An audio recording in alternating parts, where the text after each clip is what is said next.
Bien, buenas tardes, amados hermanos y amigos que nos visitan. Es un gozo estar nuevamente aquí todos juntos para escuchar la palabra de Dios, para juntos aprender el mensaje del Señor en su palabra y también gozarnos del compañerismo y la compañía los unos de los otros. Así que antes de comenzar, quiero pedirles que me acompañen en una oración breve y luego comenzamos entonces con el sermón de hoy. Padre amado, quiero darte gracias por este tiempo en el que ahora tenemos el privilegio de abrir tu palabra, de escuchar, Señor, tu palabra predicada fielmente, y queremos pedirte que nos des corazones dispuestos, corazones que sean dispuestos para escuchar, pero también para poner en acción tu palabra. Danos la fe necesaria para creerla, danos la convicción necesaria para obedecerla. Y que tu palabra, Señor, sea una fuente hoy de consuelo, pero que también sea una fuente de desafío para nuestras vidas. Y te pedimos que esa esperanza gloriosa que tenemos en el Evangelio pueda ser real en la mente y corazones de quienes hoy seremos expuestos a tu palabra. Te pedimos, Señor, que sea ella la que sea exaltada, que seas tú el que sea glorificado y que los corazones y mentes de tu pueblo sean edificados por medio de tu Espíritu Santo. Porque solamente tuyo es el honor, mi Dios, solamente tuyo, pues tú eres quien hace la obra en cada uno de nosotros. En Cristo Jesús oramos. Amén y amén. En 1984, la autora norteamericana Margaret Hodge publicó el libro que se conoce como San Jorge y el Dragón, Saint George and the Dragon. Y en este relato, la autora cuenta la historia de una aldea que está siendo sometida por un dragón, y este dragón, este gran reptil, demanda sacrificios constantes de este pueblo, al punto que cuando se acaba el ganado en la aldea, quienes viven allí ahora se ven obligados a hacer sacrificios humanos para satisfacer las necesidades de este dragón. Y de ahí las doncellas y las damiselas en peligro. Y en la historia de Margaret Hodge nos cuenta cómo San Jorge, el héroe de la historia, vence y mata a este dragón, cortando la cabeza, liberando al pueblo de la opresión del dragón y rescatando a aquellas damiselas y princesas en peligro que iban a ser ofrecidas en sacrificio. Y probablemente usted nunca haya leído la historia, pero seguramente ha escuchado o ha visto en el cine alguna historia parecida en la que hay un pueblo en peligro, una damisela en peligro, un reptil, una serpiente, un dragón que ataca a esta población y un héroe que termina venciendo al dragón y rescatando a la princesa.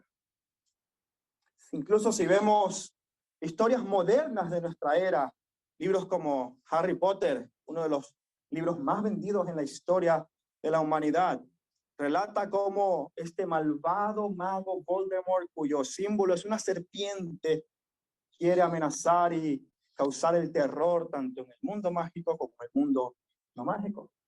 Y al final de la película, no sé si la han visto, y les voy a hacer spoiler, vemos la escena final donde uno de los amigos de Harry termina cortándole la cabeza con una espada a esta serpiente que era precisamente el símbolo de Voldemort. Y la razón por la que estas historias en las que hay un dragón, un reptil, una serpiente que causa terror y un héroe que con valentía rescata a quienes están en peligro, resuenan tanto en nuestro corazón porque hacen eco de una historia que es real, mucho mayor a esta. El pastor, profesor del seminario y teólogo Andrés David Naselli, en un libro de teología bíblica, él dice lo siguiente: las historias épicas sobre dragones resuenan profundamente con nosotros porque hacen eco de la gran historia, pero la gran historia es real, hablando de la historia de la Biblia.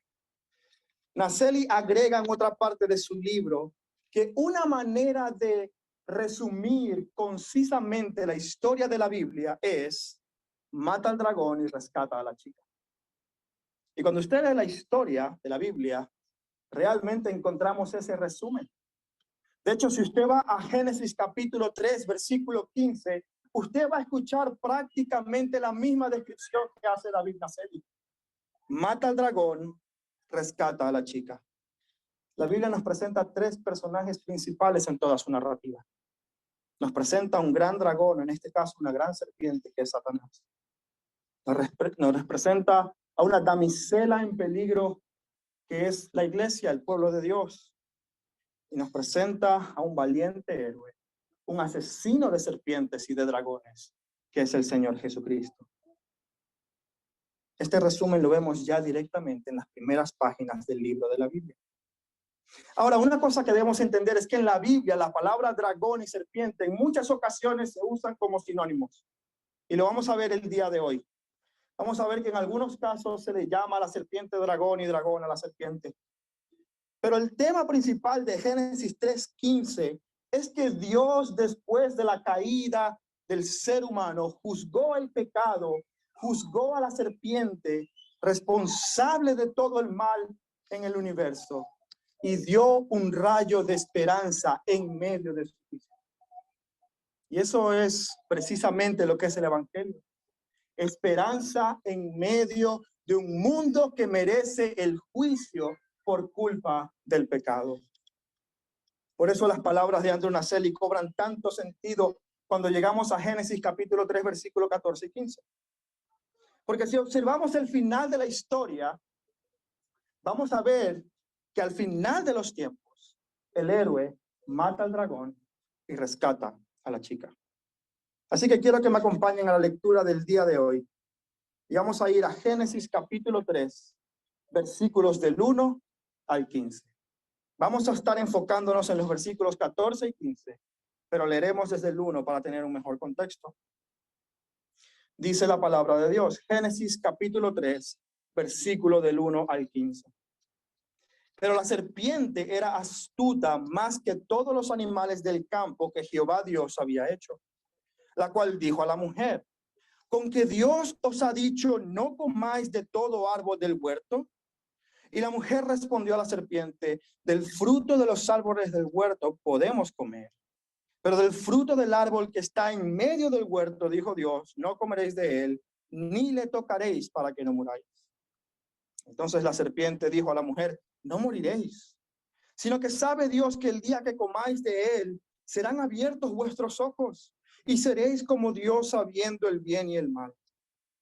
Y vio la mujer que el árbol era bueno para comer, y que era agradable a los ojos y árbol codiciable para alcanzar la sabiduría. Y tomó de su fruto y comió. Y dio también a su marido, el cual estaba allí con ella, y comió así como ella. Versículo 7. Entonces fueron abiertos sus ojos y conocieron que estaban desnudos. Entonces cosieron hojas de higuera y se hicieron delantales. Y oyeron la voz de Jehová Dios que se paseaba en el huerto al aire del día. Y el hombre y su mujer se escondieron de la presencia de Jehová Dios de entre los árboles del huerto. Mas Jehová Dios llamó al hombre y le dijo, ¿dónde estás tú? Y él respondió, oí tu voz en el huerto y tuve miedo porque estaba desnudo y me escondí. Y Dios le dijo, ¿quién te enseñó que estabas desnudo? ¿Has comido del árbol que yo te mandé no comieses? Y el hombre respondió, la mujer que me diste por compañera me dio del árbol y yo comí. Entonces Jehová Dios dijo a la mujer, ¿qué es esto que has hecho? Y la mujer dijo, la serpiente me engañó y yo comí. Y Jehová Dios dijo a la serpiente, y estos son los versículos que estaremos estudiando el día de hoy. Por cuanto esto hiciste, maldita serás entre todas las bestias y entre todos los animales del campo. Sobre tu pecho andarás y polvo comerás todos los días de tu vida. Y pondré enemistad entre ti y la mujer, y entre tu simiente y la simiente suya. Y ésta te herirá en la cabeza, y tú le herirás en el calcañar. Esto que encontramos en Génesis capítulo 3, del 14 al 15, los teólogos lo han denominado el protoevangelio. Es decir, la primera vez que se anuncia en la escritura la venida del Salvador. Es el primer anuncio del evangelio. Y este primer anuncio del evangelio ocurre en el contexto del juicio que Dios está haciendo a la serpiente. Dios comienza haciendo una investigación de los hechos para sacar a la luz que el juicio que él está a punto de pronunciar sobre toda la creación es un juicio justo. Dios no es que no sepa qué ha ocurrido. No es que Dios no sepa o su omnisciencia no era completa en ese momento, sino que para testimonio nuestro, Dios pregunta a Adán y a Eva, ¿qué es este comportamiento raro que ustedes ahora tienen? Para llevarlos a la confesión de su pecado y el testimonio para nosotros de que el juicio de Dios sobre la creación por culpa del pecado es justo. Pero al momento de llegar a la serpiente, Dios no hace ningún interrogatorio. Dios pregunta a Adán y Adán responde. Dios pregunta a Eva y Eva responde. Pero cuando llega a la serpiente, Dios no está investigando absolutamente nada. Inmediatamente se dirige a la serpiente y hace su juicio. Fíjense el versículo 14 que dice, Jehová Dios dijo a la serpiente directamente, por cuanto esto hiciste, maldita serás. Inmediatamente Dios hace su juicio. ¿Qué es lo que hace que Dios cambie su manera de proceder antes de juzgar al hombre cuando juzga a la serpiente? Pues para comprender por qué Dios hace eso, tenemos que entender en primer lugar quién es la serpiente. Porque este personaje que nos presenta la escritura no es una serpiente convencional, no es una serpiente como el resto de las serpientes. La Biblia nos muestra explícitamente en otros pasajes de la escritura que esta serpiente es la manifestación física, nada más y nada menos que de Satanás. Si bien es cierto, Génesis 3 no lo dice explícitamente, vamos a ver algunos comportamientos que la serpiente tiene, que es Satanás. Pero si vamos al libro de Apocalipsis, capítulo 12, versículo 9, el apóstol Juan dice, y fue lanzado fuera el dragón, la serpiente antigua. Y vemos lo que comentábamos al principio, estos dos términos siendo usados como sinónimos. Y dice, esta serpiente antigua que se llama Diablo y Satanás, el cual engaña al mundo entero, fue arrojado de la tierra y sus ángeles fueron con él. Pero aunque vemos eso en otras partes de la escritura, también en Génesis 3 observamos cómo la serpiente no era una serpiente cualquiera. Esta serpiente es una manifestación física de Satanás por medio de la cual el diablo está impugnando el carácter de Dios, cuestionando la palabra de Dios y mintiendo para lograr que el ser humano se rebelara en contra de su creador.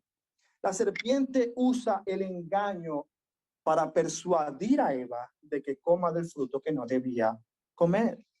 Por esta razón, el Señor Jesucristo habla de Satanás en Juan 8:44 como el padre de toda mentira. Quien introduce el engaño y la mentira en la narrativa bíblica es nada más y nada menos que la serpiente, acusando a Dios de mentiroso, cuestionando sus palabras y su promesa, haciendo que Eva dudara de la provisión de Dios y enfocándose en la prohibición de Dios, cambiando el enfoque completamente. No mires su provisión, mira su prohibición. No mires lo que te ha dado, mira lo que te ha quitado. Y por medio de esta mentira que pone en duda el carácter bondadoso de Dios, vemos un comportamiento que corresponde nada más y nada menos que a Satanás. Como dice el teólogo Kenneth Matthews, dice, más que una serpiente literal, estamos viendo la presencia personal de Satanás en el jardín del Edén. Ahora bien, la maldición y el juicio que Dios hace en Génesis 3, 14 y 15, sí recae sobre el animal. Y recientemente alguien me preguntaba, ¿por qué Dios castiga a la serpiente, un animal inconsciente que no tiene nada que ver con el pecado de Satanás? Hablando con un teólogo, pastor, amigo mío llamado Peter Macmillan, conversábamos sobre este tema y me decía, bueno, la serpiente no sabe que ha sido juzgada. La serpiente no tiene conciencia para entender cómo ha cambiado su situación, y eso es verdad. La serpiente no tiene conocimiento de la maldición, solamente la sufre, pero sin conocimiento de un estado previo, porque es inconsciente. Pero creo que también hay otra explicación para la maldición sobre esta especie. En otras partes de la escritura, la serpiente sirve como un símbolo de derrota. La serpiente sirve como un símbolo de un estado de degradación profundo. El profeta Miqueas, en el capítulo 7, versículos 16 y 17, describe el estado de decadencia en el que se encuentran las naciones que conspiran en contra del Creador. Y fíjense cómo describe el estado de estas naciones corruptas. Miqueas 7, 16, 17 dice: las naciones verán y se avergonzarán de su poderío. Escuche bien. Las naciones verán, pero tendrán vergüenza de su poder. Pondrán la mano en su boca y ensordecerán sus oídos. Y aquí está la descripción. Lamerán el polvo como la culebra, como la serpiente de la tierra. Temblarán en sus encierros y se volverán amedrentados ante Jehová nuestro Dios y temerán a causa de él. La serpiente, desde la maldición, se ha convertido ahora en un símbolo de todo aquello que es despreciable y está en un estado de decadencia. Y por esta razón, cuando Dios pronuncia la maldición sobre Satanás, también lo hace sobre la serpiente, para que no sea consciente de la maldición, sino para que ilustre la derrota de Satanás delante de nuestros ojos. De la misma manera que la serpiente era la manifestación del mal en el Edén, ahora se ha convertido en el ejemplo físico de la derrota de Satanás a manos de Cristo. Y esa es la razón por la que Dios maldice a la serpiente. La serpiente no siente la maldición, pero la ilustra. No sabe que es maldita, pero claramente ejemplifica la condición de Satanás. Satanás literalmente está comiendo el polvo a los pies de Cristo. No tiene ninguna oportunidad de vencerle. El pastor John MacArthur, hablando sobre este tema, dice: cada vez que vemos a una serpiente, debemos recordar el estado de degradación en el que se encuentra Satanás. La serpiente se ha convertido en una imagen permanente de la maldición hecha sobre el diablo. Y esta es la realidad. La razón por la que Dios juzga a la serpiente es, en primer lugar, porque es la manifestación física de Satanás, pero también porque ahora sirve como una ilustración para que tú y yo veamos el estado en el que se encuentra Satanás. A él le encanta hacerse poderoso y orgulloso y exaltarse, pero debemos recordar cuál es su verdadera condición: derrotado y mordiendo el polvo. Ahora, esta maldición fue sobre la serpiente en el versículo 14, pero hay una segunda parte de esta maldición en el versículo 15. Y se dirige ya no al animal físico, sino a aquel ente espiritual que está detrás de todo lo que ha ocurrido. Ya no viene sobre la serpiente, sino que viene ahora sobre Satanás directamente, a quien Dios hace responsable en última instancia por la caída del ser humano. Génesis 3:15, hermanos, es realmente un golpe fulminante para el diablo. Porque el diablo, después de la caída de Adán y Eva, estaría disfrutando su victoria momentánea. El diablo, desde que es un ángel caído, ha querido tomar la posición de Dios y exaltarse por encima del Creador. Quiere ser adorado como Dios, quiere ser poderoso como Dios.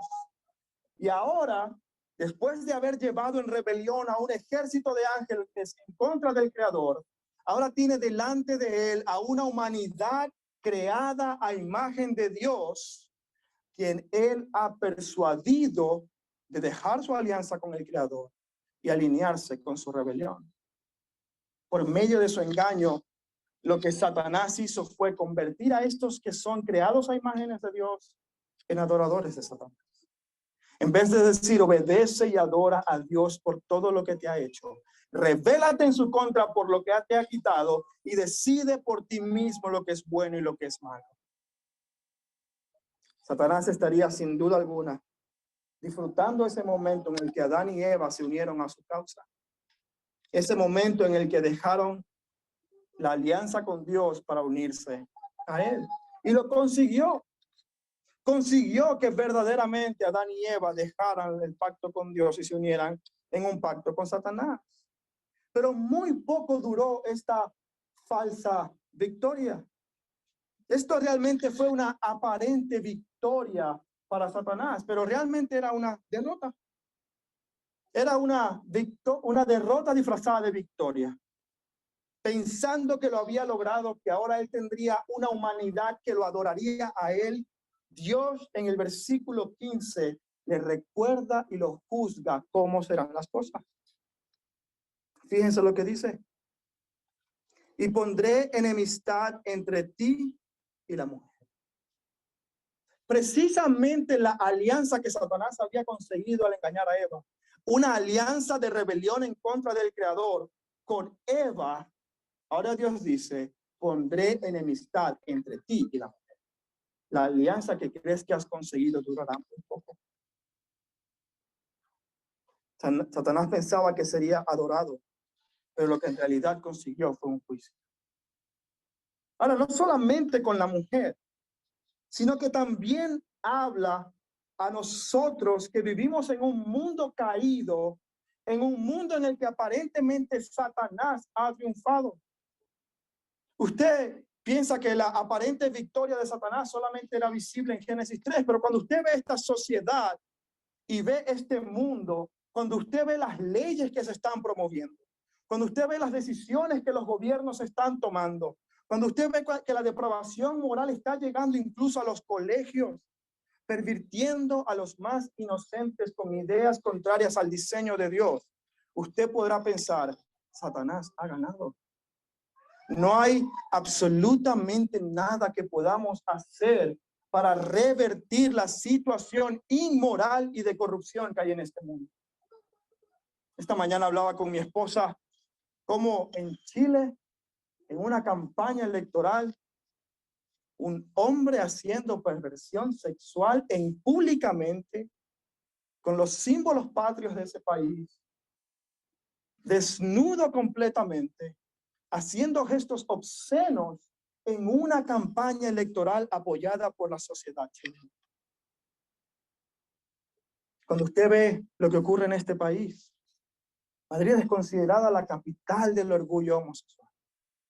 Cuando usted ve que ahora en otros países están llevando a personas transgéneros a hablar con los niños y a enseñarles una sexualidad a los niños pervertida y corrupta, usted y yo podemos pensar, Satanás, haga.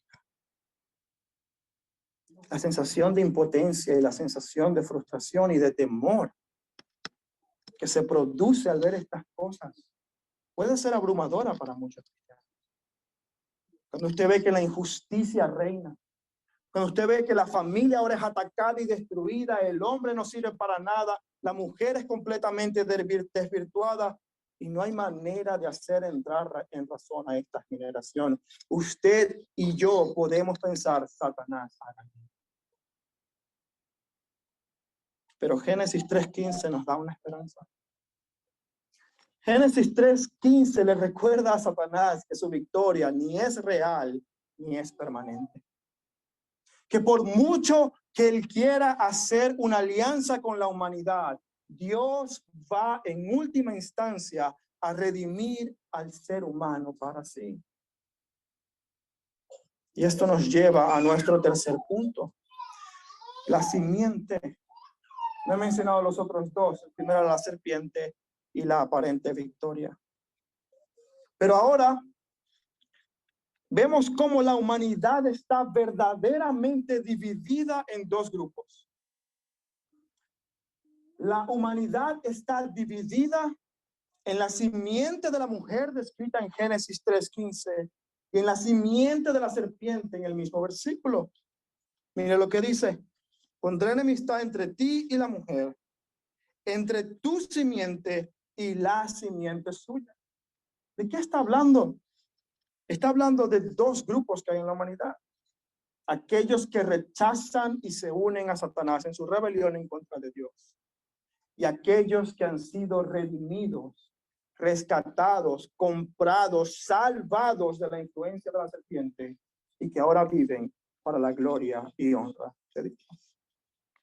En la Escritura claramente vemos esto alrededor de toda la Biblia.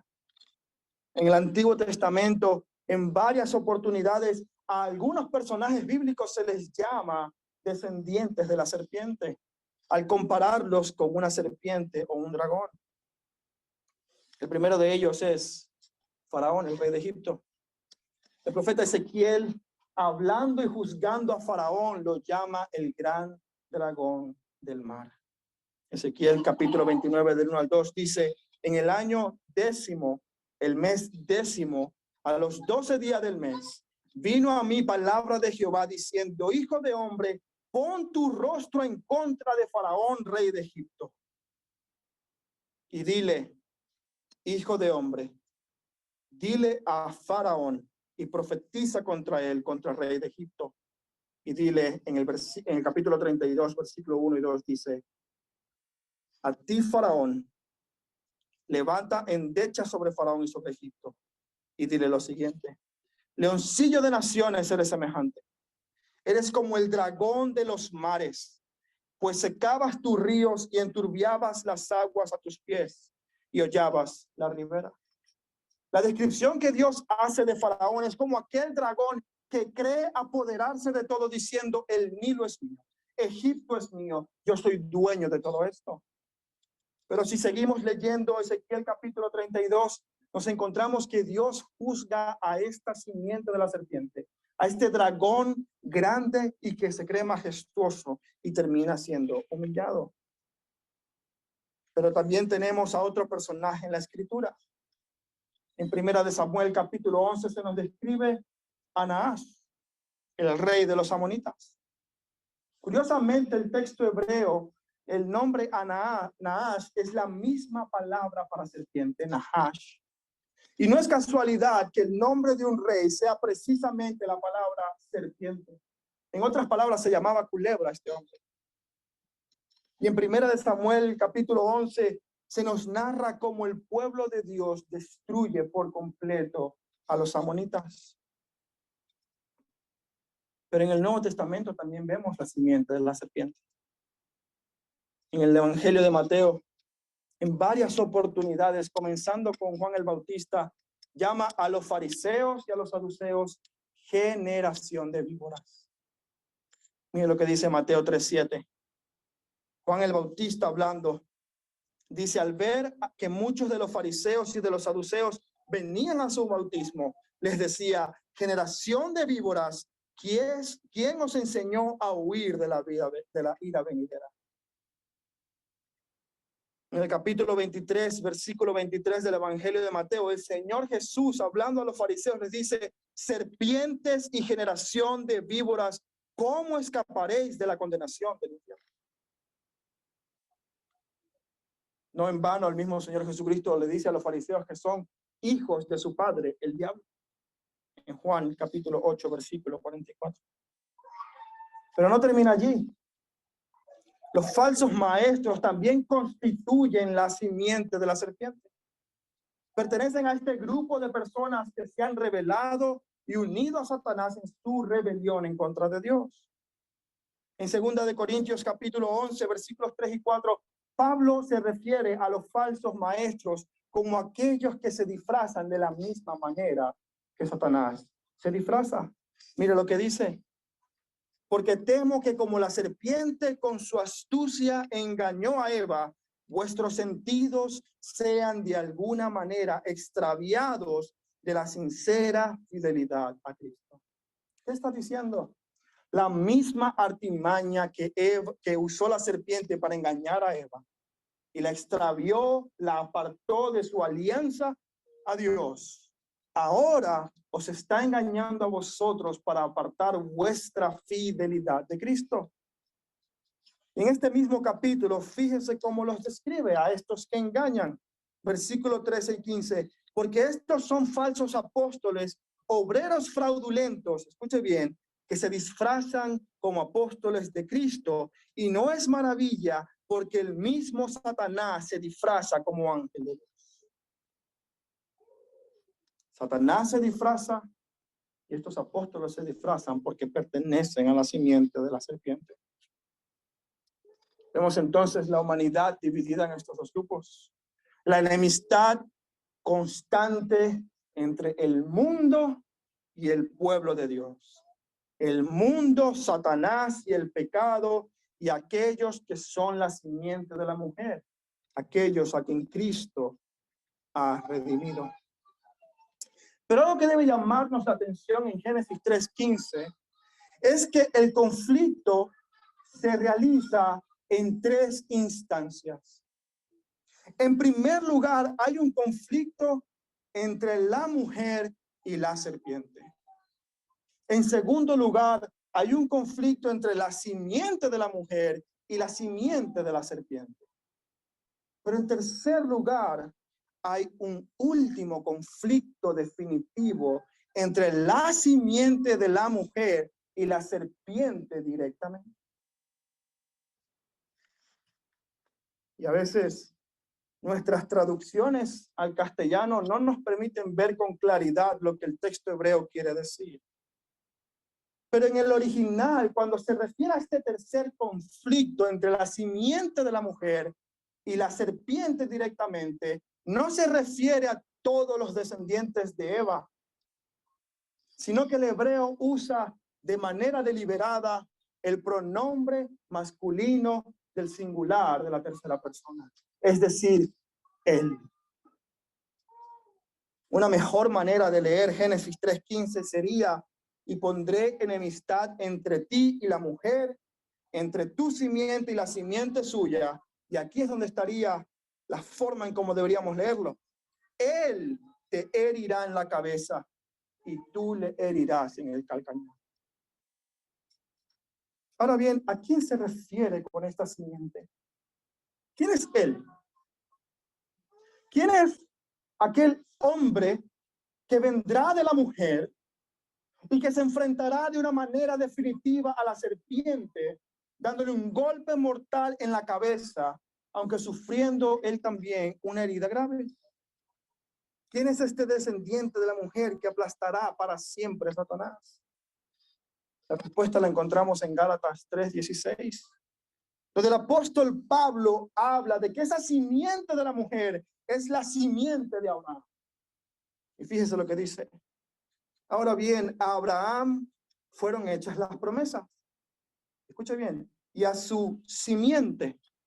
No dice y a las simientes como si hablase de muchos, sino como de uno, y a tu simiente, la cual es Cristo.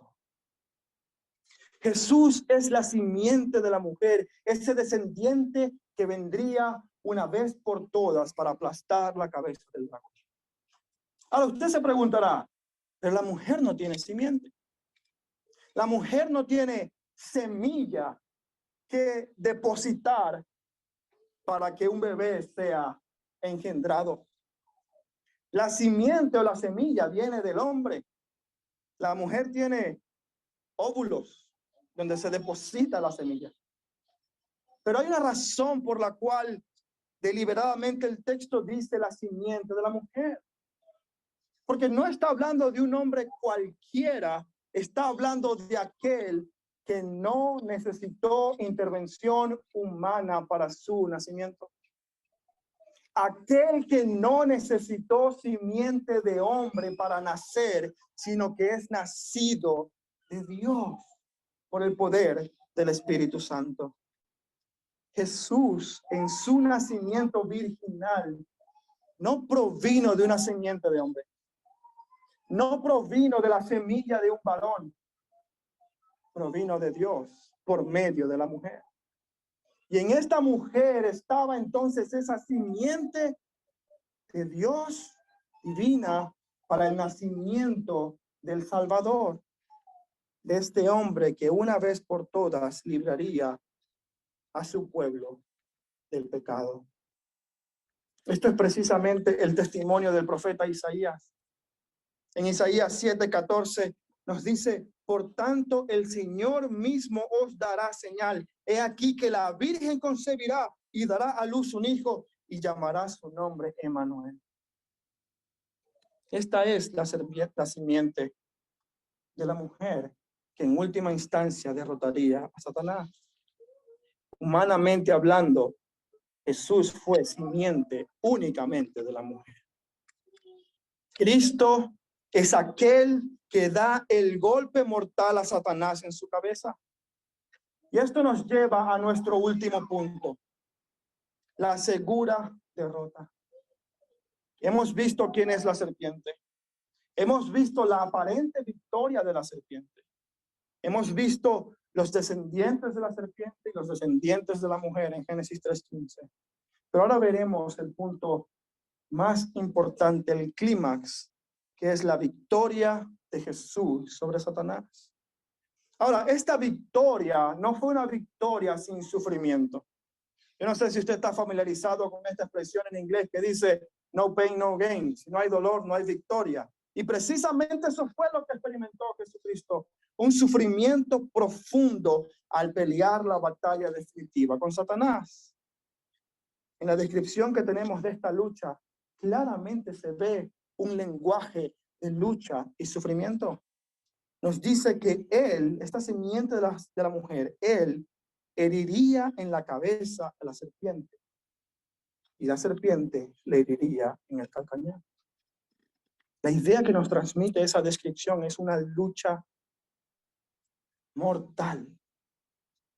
Ambos individuos mortalmente heridos, profundamente flagelados, pero con una gran diferencia: el lugar donde el golpe se produce. La herida de Cristo fue profunda y tremenda, pero no fue mortal, no fue en su cabeza. Pero la herida que Cristo inflige sobre Satanás es definitiva. No es en la cola, no es en el cuerpo, es en la cabeza. La victoria de Cristo fue una victoria llena de sufrimiento, angustia y dolor. Eso es la cruz. Eso es lo que representa la cruz. El sufrimiento y el dolor por el cual el Salvador tuvo que ir para poder ganar la batalla. Si usted lee el profeta Isaías en el capítulo 53, va a leer una descripción de todos los dolores y padecimientos de nuestro Salvador.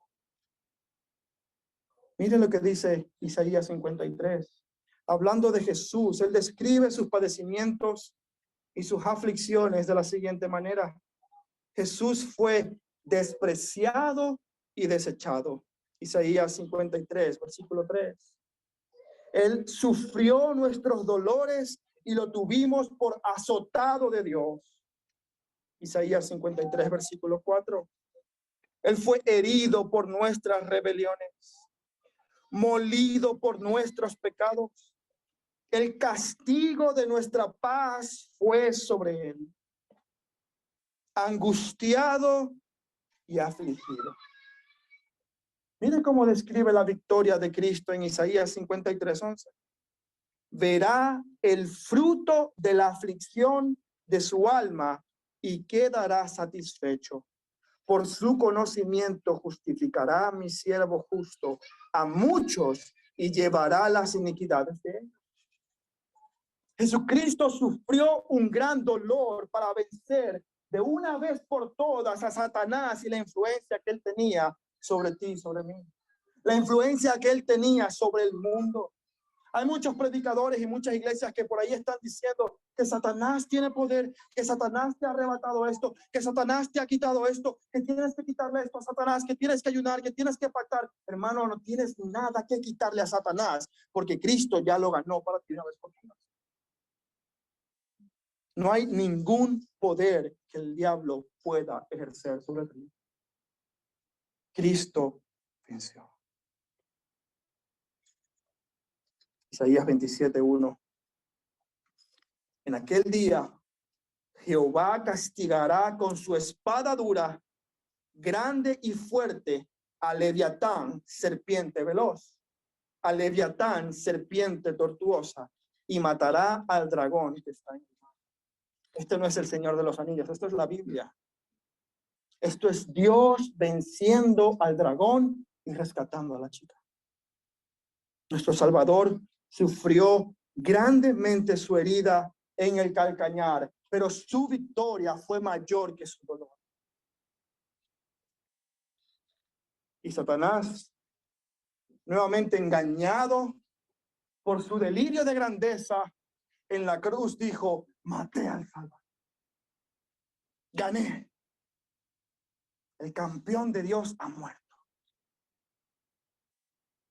Pero cuando vemos la victoria de Cristo al tercer día, no podemos evitar decir como Pablo: ¿dónde está, oh muerte, tu aguijón? ¿Dónde, oh sepulcro, tu victoria? Ya que el aguijón de la muerte es el pecado y el poder de pecado es la ley, mas gracias sean dadas a Dios, que nos da la victoria por medio de nuestro Señor Jesucristo. En el Edén, en el presente y en la cruz, Satanás pensó que ganó, pero no sabía lo que le vendría. Jesucristo venció una vez para siempre el pecado, la muerte y el diablo. Me encanta esta canción que dice: ¿dónde está, oh muerte, tu aguijón? ¿Dónde está, sepulcro, oh tu victoria? Si Cristo con su muerte te venció del pecado, Él nos libró y ha reclamado su victoria. La tumba no lo pudo detener. Él vive hoy. Él vive hoy. Amado amigo, yo no sé en qué condición está tu corazón, pero algo sí te puedo decir: tú y yo hemos sufrido los efectos del pecado.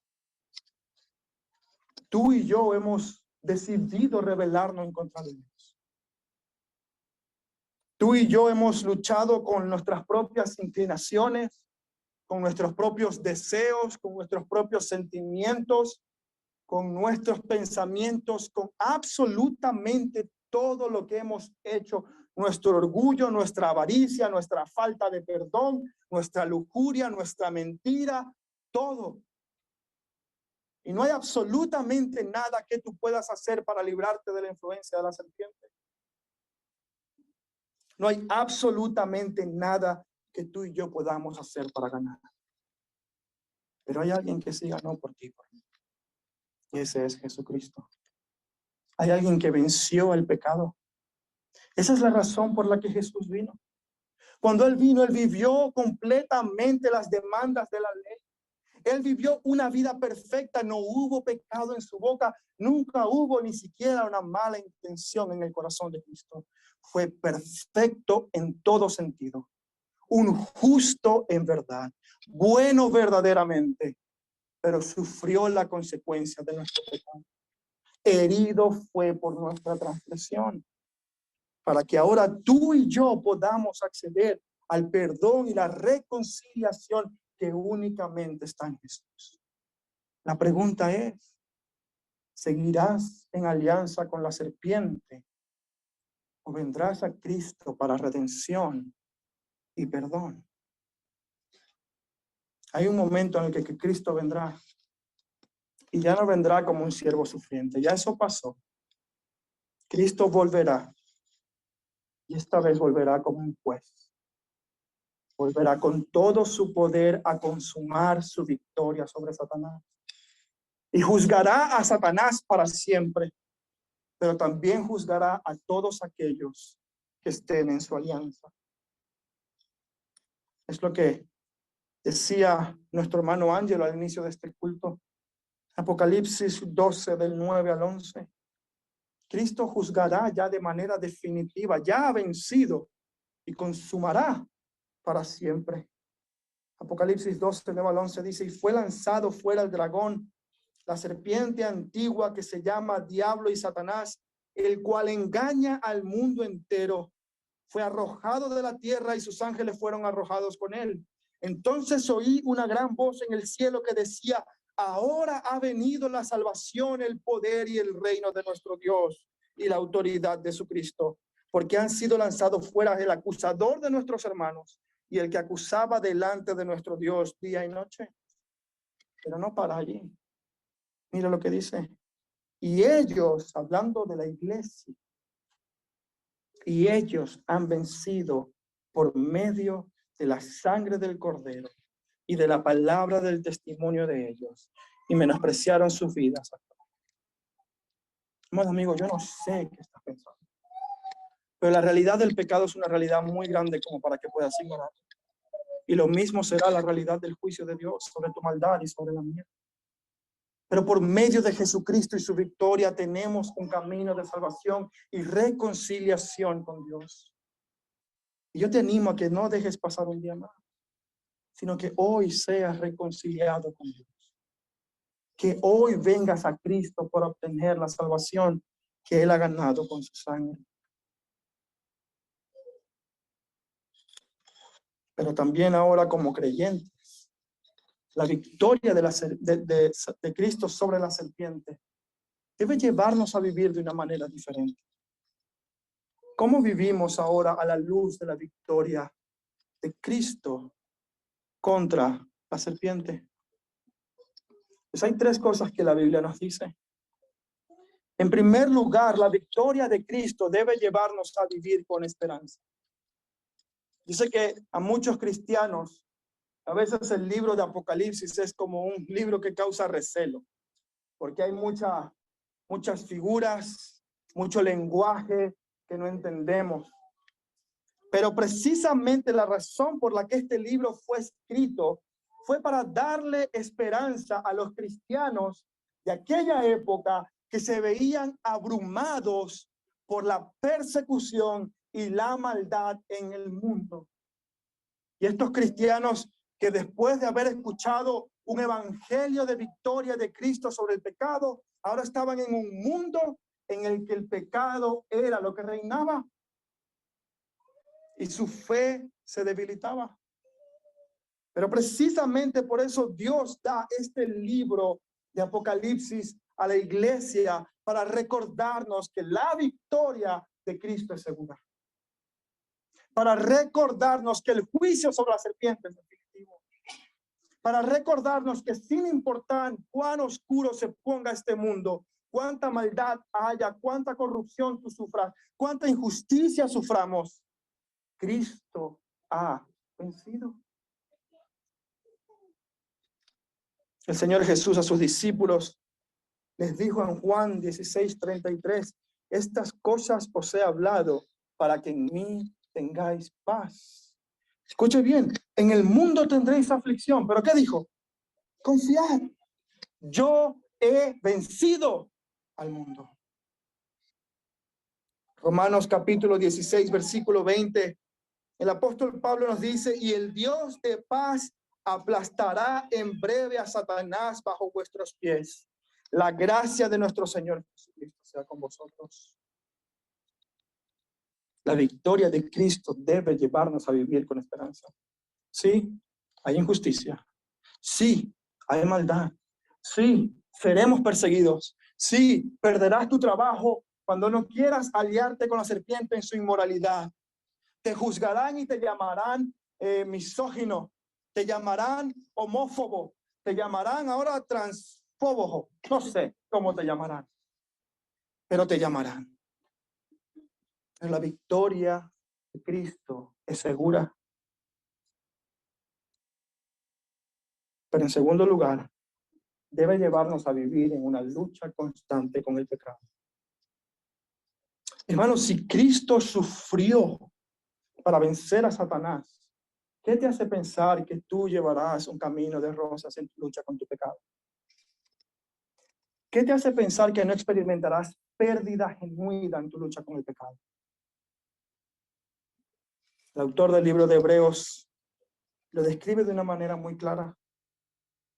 Hebreos 12, del 1 al 4 dice, por tanto nosotros también, teniendo en derredor nuestra tan grande nube de testigos. Escuche bien, despojémonos de todo el peso y del pecado que nos asedia y corramos con paciencia la carrera que tenemos por delante. Ahora escuche la esperanza que nos da para esta lucha. Dice, puestos los ojos en Jesús, el autor y consumador de la fe. Escuche bien, el cual por el gozo puesto delante de él, sufrió la cruz, menospreciando el oprobio, y se sentó a la diestra del trono de Dios. Considerad a Jesús, quien sufrió tal contradicción de pecadores contra sí mismo, para que vuestro ánimo no se canse hasta desmayar, porque aún no habéis resistido hasta la sangre combatiendo contra el pecado. Es decir, aún habéis muerto en vuestra lucha con el pecado. Aún queda mucha aflicción por delante. Este es el llamado del evangelio. Coge tu cruz, niégate a ti mismo y sígueme. Cuando tienes aquello que deseas, aquello que te produce placer, pero es contrario a la voluntad de Dios, la victoria de Cristo por medio de su sufrimiento debe animarnos a sufrir y negarnos a nosotros mismos.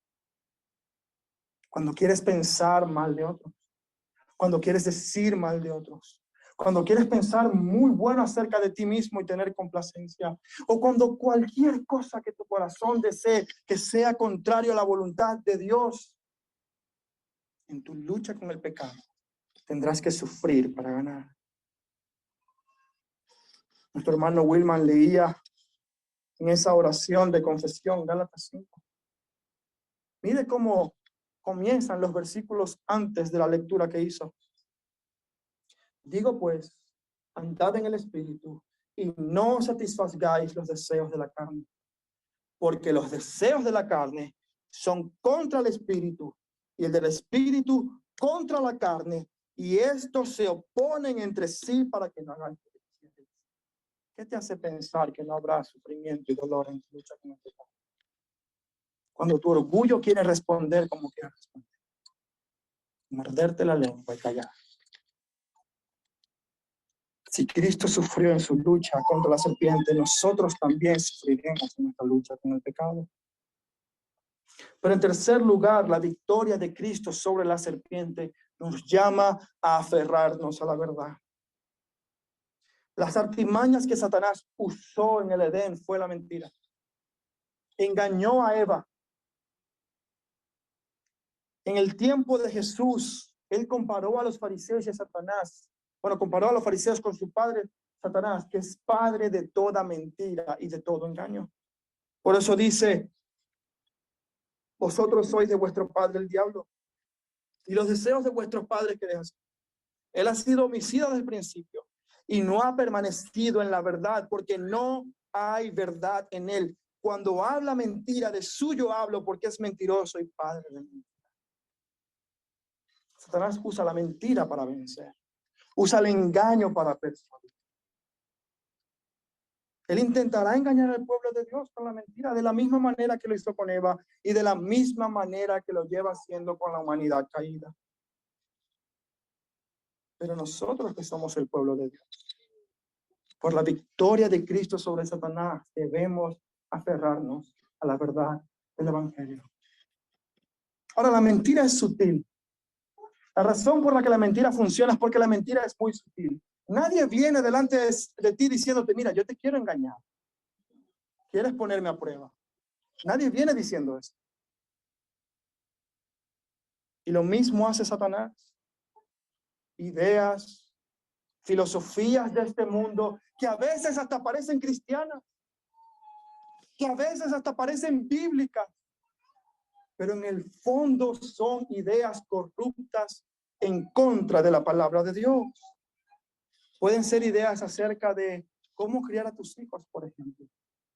Ahora que soy padre, reflexiono cada vez más en eso.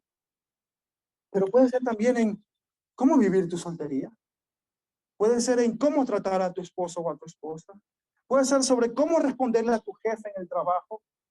Satanás va a intentar por medio de filosofías vanas introducir mentiras en el pueblo de Dios para que ahora, en vez de vivir para la verdad y la gloria de Dios, nos comportemos de una manera vergonzosa.